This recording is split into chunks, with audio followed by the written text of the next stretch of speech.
Hi there, everybody. Michael Clark. Some of you may know me as Michael from BAMWX.com, the weather guy.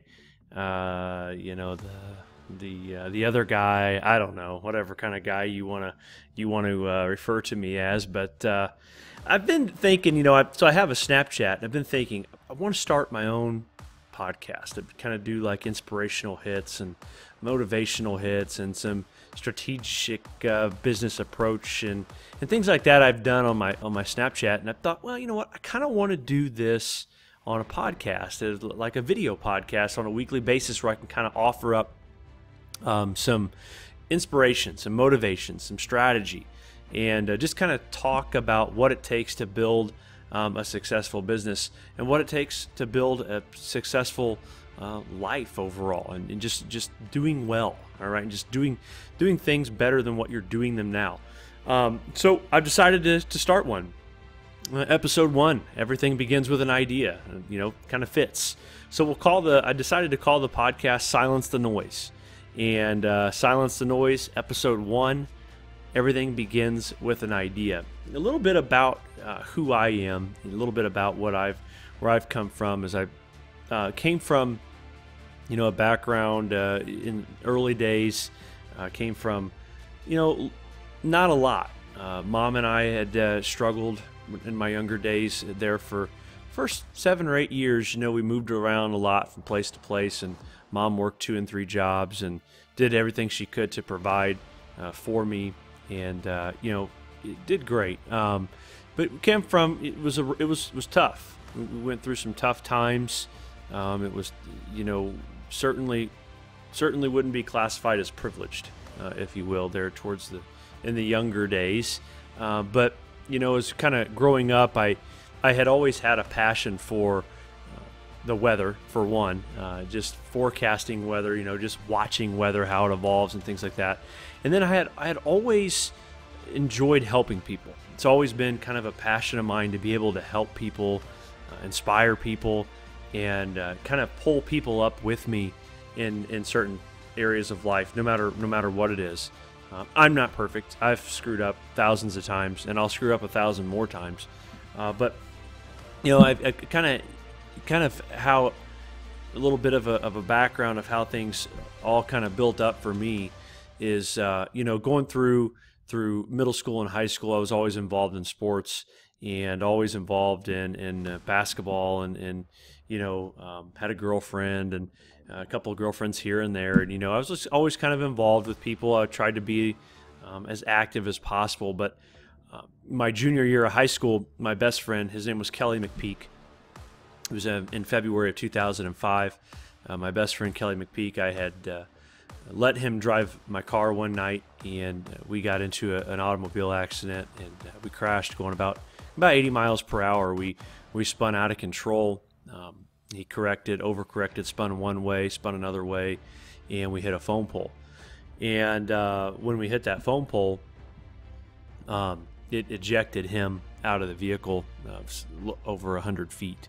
And I remained in the vehicle. Was kind of going around on that crash site trying to locate Kelly. And very traumatic, really traumatic experience. Finally come across him, and he just wasn't doing very well. And overall, he did not survive the accident. And that for me was single-handedly the most devastating time in my life for just experiencing a loss, trying to cope with that, trying to figure out how to handle that, trying to figure out everything that goes with losing someone when you're 17 years old, especially a best friend.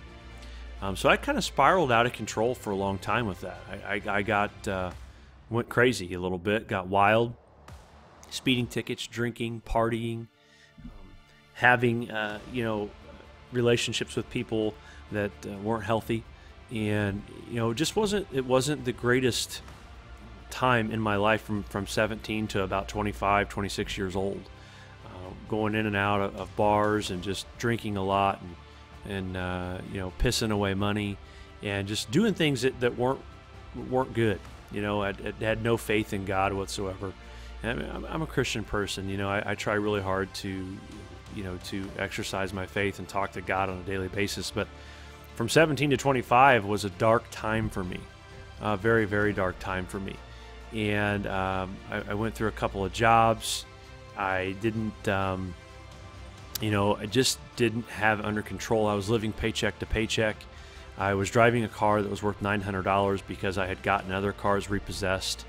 I had gotten motorcycles repossessed. I had lost all of my things a couple of times in my life. And I'm going to forget, one day I was taking a nap. I was an assistant store manager at Walmart in Greenwood, and I made decent money as a 20-year-old. And I chased a thief out of the building and got fired for chasing the thief out of the building. Well, so I was making close to, I don't know, $50,000 a year or something like that. I can't remember what that job, 45 to 50 grand a year. And I chased this thief out of the building, and they fired me for it. And so everything I had just bought a house at the time, was really nervous about that. Everything I had, my car, my bike, on my credit cards, everything went unpaid. I lost everything. So that was a humbling experience for me at 21 years old, I think, when I got fired, maybe 22. I don't remember exactly. I got fired from that job, and, finally kind of got back on my feet a little bit. I got a job at Lowe's in Greenwood. I was working Lowe's, working in the plumbing department and appliance delivery, doing what I could. And I finally decided one day that, I was kind of tired of it. I was tired of doing that. I was miserable every day. You go into work, you're not feeling good. You're miserable. You're working for somebody else who doesn't really appreciate you overall in the grand scheme of things. Now there are people lower on the pole, different bosses who, I had a great deal of respect for, both at Walmart and at Lowe's. But you get up into a point. I think there's a statistic where like 80% of the people in this country go to a job that they're miserable and they hate, and another 80% of those people are living paycheck to paycheck. They don't have the desire or the drive to get themselves out of that rut. And I personally, I was in that rut, and I was tired of being in it. And so I decided, we had this Facebook page called Bam Chase years ago. It was about 6 years ago. And I was always posting weather stuff to it. And this is when Facebook and social media was really kind of starting to get going, starting to get kind of popular. And I just remember, made a post one night, and I said, hey, if we were to charge for this, who would subscribe? I mean, I think I made this post to, 2,000, 3,000 people who liked us at that time. And the feedback was surprisingly really good. At the same time, it was like, well, I don't have the education. I know what I'm doing. I know very, very good and well what I'm doing. I don't have the education, so I'll go and do online classes through Mississippi State University. So that's what I did. I went to school. I did a 2.5-year internship at Fox 59 in Indianapolis with Brian Wilkes, and I worked at Lowe's, and I ran this Facebook page, just Bam Weather. And at the time it was just a hobby, but I found that I loved doing it. I loved numbers. I loved forecasting, predicting. I love challenge, and I decided that I wanted to challenge myself and start this business. And so what we did is we started a business, and we launched this thing. And we were charging $50 a year for weather. Basically, you would get weather to your email every day for $50 a year. This is a freaking steal. We finally were getting up there. Gosh, at one point, I think we had like 1,200 people who paid $50 a year, and and then we were selling advertising. And so I started to see a light a little bit. I thought, man, if I could just step out onto a limb here and make it, take a chance and maybe make something of this. Maybe I could start my own weather business, and maybe I could, become independently wealthy and just live free, just have freedom. And mind you, I was working at Lowe's, I was making $12 or $13 an hour. And I was going to school, and I drove a $900 car, and I lived at my mom's house. And I really had it going on, let me tell you. But I woke up, one day, and I was just tired of it. It really was. I mean, I would get a $700 paycheck, and I'd be like, man, I got some money now. I don't have any bills due this week. I got $700. And to a lot of people, $700 is a lot of money. But I decided that for me that wasn't enough for me. That I wanted to be able to dictate what I did, when I did it, who I did it with, and how much money I made doing it. And so I decided to. I remember we had our office in the upstairs loft of Brian and Amanda's apartment. If you guys are wondering what BAM stands for, it stands for Brian, Amanda, and Michael. And so we had their upstairs, not apartment, but upstairs condominium a little bit, a little house over there in Greenwood. And so I would come over there and work in the loft. And one night I slid over. It was in June, I believe, of, oh, good Lord, 2013, June 13. So anyways, I slid over to the side of the rail and I said, hey, I think I need to quit my job. I think I need to quit Lowe's. And keep in mind, the company was making $1,000 a year at this point in 2013, $1,000 a year. And so I said, I think I need to quit my job. I think I need to try and do this full time. And of course, they offer their full support.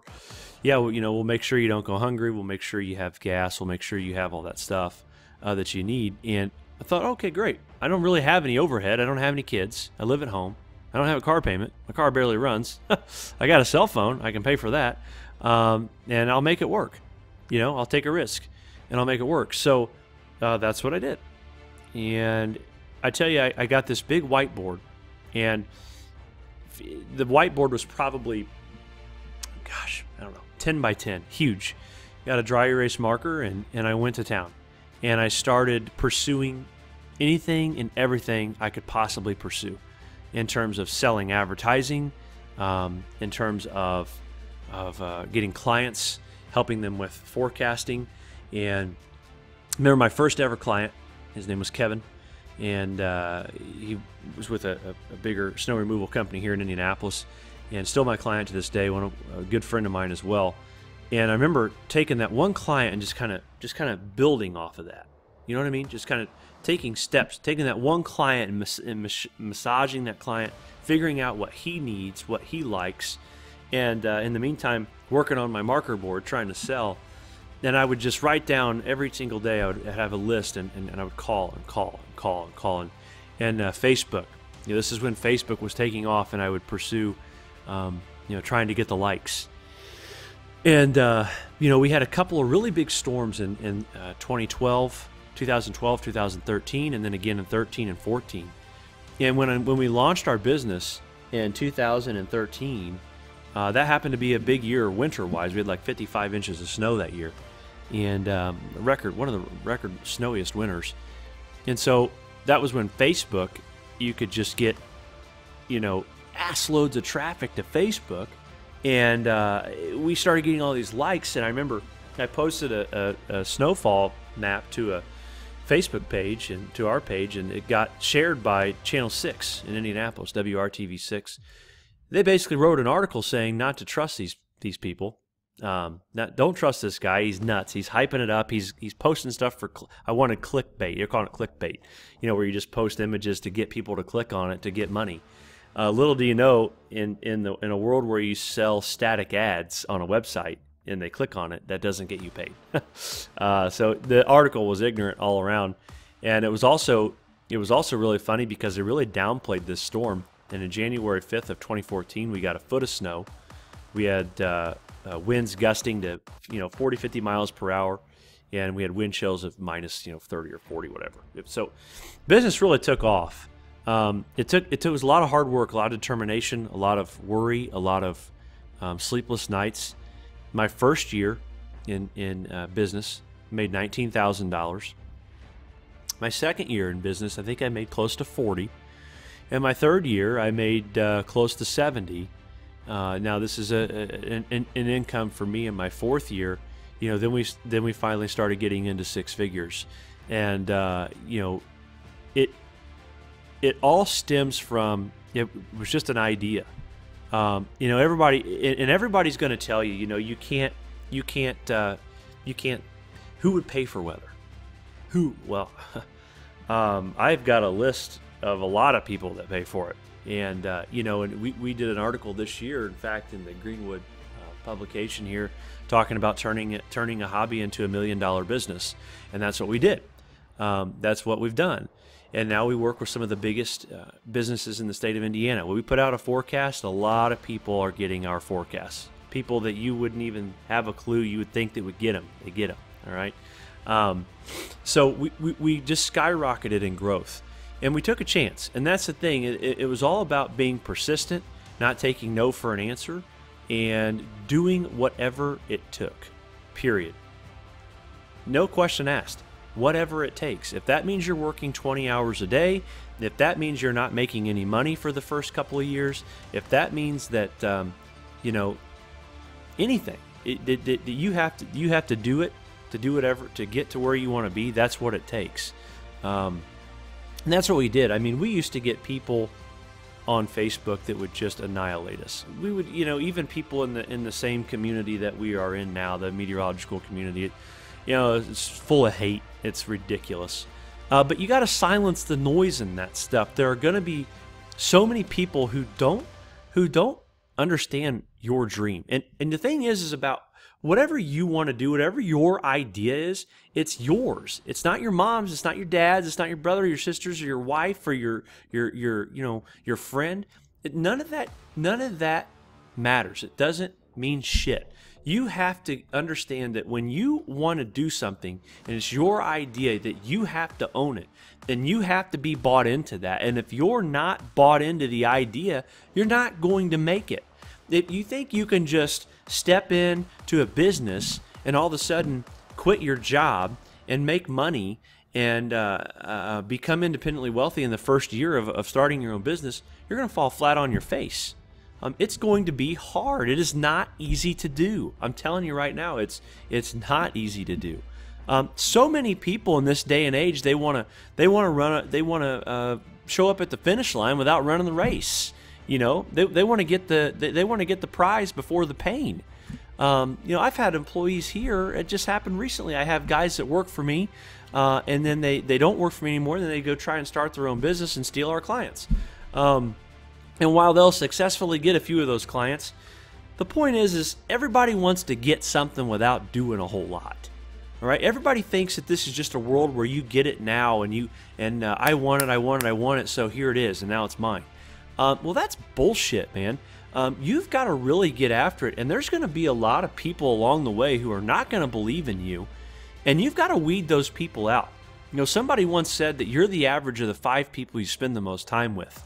And you've got to understand, you got to take a hard look around. Who are you spending time with? Are these people encouraging you, or are they just doubting you? Are they always positive, or are they always negative? Are they always talking about how they don't have any money and they can't do this and you can't do that, and oh, poor me, oh, poor that, or I'm so miserable, all I do is work. And you know what? I mean, everybody has problems. Problems are a part of life. But my point is for this episode 1 of, everything begins with an idea and silencing the noise. The whole point of this podcast that I'm starting is eliminate that shit. Get those people out of your life. Right? Get around the right people. Get around people that are in, and I catch flack for this all the time. Only take advice from someone you're willing to trade positions with. You don't take advice from your mom or your dad in terms of doing something that, most people think that you may not be successful at doing. And what my point is that if you're going to take a risk, probably going to your mom or your dad's probably not the best place to go, because they're going to say, well, now, Michael, you shouldn't do this. I mean, I took this idea to my mom and her husband years ago, and I was basically laughed at. You're going to start a weather company? What? So seriously, you have to think about, people are not going to be in your corner. And if you have an idea that you think that is worth something, you have to do it. You have to put the steps into action. You can't sit there and wait for something to fall into your lap all the time. It doesn't work that way. It won't work. You can think about it all you want, but here's how I want to describe success to you. Success, you have to have success. So let me give you an example. This is success. This pen right here, I have a pen. It's in my hand. All right, it's in the palm of my hand, but my hand is open. I'm not gripping the pen because I haven't grasped it yet. But I know what success looks like because it's in the palm of my hand. And I really have it before having it. You know what I'm saying? I have the success here, but I don't have it yet, but I have it. So I've envisioned it. I know what I need to do. I know what it takes. Now I grab the pen and I start going to work, and I harness that success. Do you understand? You have to be willing to envision what it is that you want, and you have to go get it. Okay? You can't sit around and wait for it. It's the same thing with anything, with your marriage, with your kids, with your physical fitness, with your health, with your eating habits, with your religion, with anything. You have to envision it. It takes work. It doesn't just happen overnight. All right? I tell you what, you have to understand overall that if you're doing anything in small business, money cannot be your end game. You cannot be in this for only for the money. You just can't. And if you're in it for the money, you're gonna fail. And you have to be in it because you love it. And if you're not in it because you love it, again, you are gonna fail. I sit around and I try to think of the best things in terms of, you just have an idea and you're starting with the idea. Guys, you got to surround yourself with the right people. You got to pursue your ideas. You got to get after it. And you can't be in it for the money. You just need a purpose. You got to have a purpose. You got to have a drive. And I tell you what, you got to get up early and you got to stay up late, and you got to kick ass. And at the end of the day, you got to give it to God. And that's what the whole premise of this whole podcast is going to be about. So, I want to take suggestions. I want to take ideas. I want to take questions. I understand this is probably going to take a year or two for this thing to even take off, maybe for people to even care about what I have to say. But at the end of the day, if you have an idea and you want to do something, you got to look around you got to look about the people who you're with, and you have to make the decision: are they in or are they out? Are they in your life or are they out of your life? And if they're in your life, what kind of value are they bringing you? Are they bringing you any value? Are they bringing you down? There are two kinds of people in this world. There are the ones that hold you down, and there's the ones that bring you up. And that's that. So you say you want to do something, you do it. Okay? That's the first step to this. You want to start a business? If you already have a business, you do it. That's it. I want to make more money. Do it. Okay? I want to sell more accounts. I need more customers. Go get them. I want to sell my house. Do it. I want to fix the marriage with my wife. We're not doing too well. Do it. You have to take the effort. All right? You have to put that first step forward, and you have to do it. Nobody's going to do it for you. I can promise you that. Okay? And you got to be in it for the right reasons. Your heart has to be into it. You got to be passionate about it. You got to care about it. You have an idea, guys, run with it. So that's kind of an intro of where we're at, of taking a business that made $1,000 its first year to making $1 million, on to $2 million, on to $3 million, on to $4 million. Getting after it, building a small enterprise, a small kingdom, and building it on the foundation of good morals and good people and helping people and giving back and doing things differently, thinking outside the box. But at the end of the day, you know what everybody here in this office does? You know what we do? We do it every day. We just do it. That's it. We do it. And then when we're tired, guess what we do? We do it. We still keep doing it, There's a great speech on YouTube. Just YouTube the do it speech. You'll love it. But the other night, I was in bed at 9:30, freezing drizzle, had to come up and go into the office. I was here till 2. It turns into a 21-hour day. But find an idea, whatever part it is in your life. I've been to hell and back, guys. I'm here to tell you, I've been to the bottom of the barrel. I've scraped the bottom. I've lost people I've loved. I've lost them to death. I've lost them to ill will and wrongdoing. I've lost a lot of money. I've lost a lot of things. I've had nothing. I've been worth nothing. I have been to the bottom, and I want to share my experiences with you along the way and the knowledge that I've gained, and I want to help you. And it's a passion of mine to help people. And whatever I can do to help anybody, that's what I want to do. So we're going to continue to do these podcasts, this little video podcast. I'm going to post these to all my social media networks, and I'm going to try and get more in on these. I'll get a schedule. This is my first one ever. It'll probably change up quite a bit. I'm looking forward to this. This is episode 1. Everything begins with an idea, silencing the noise. I'm your host, Michael Clark. You guys have a great day, and we'll talk to you soon.